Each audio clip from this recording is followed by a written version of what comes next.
How to fix OBS Studio starting the output failed error, Windows 11 and 10? Don't worry.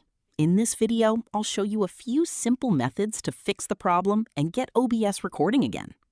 First, open OBS Studio. Click Settings in the bottom right corner. Next, select the Output tab. At the top, you'll see Output Mode. If it's currently set to Simple, change it to Advanced. After changing the output mode, click Apply, then click OK. Now, try starting your recording or stream again and see if the error has been resolved. If you're still getting the same message, go back to Settings, then Output, and check the encoder option.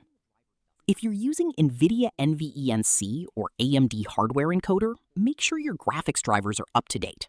You can download the latest drivers directly from the official NVIDIA, AMD, or Intel website. If updating the driver doesn't help, switch the encoder to software, X264, and test your recording again. This can help if your hardware encoder isn't available or is causing the error.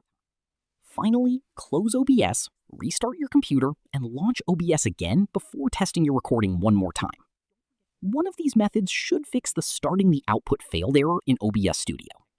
If this tutorial helped you, don't forget to like this video, subscribe to the channel, and turn on notifications for more helpful tech tutorials.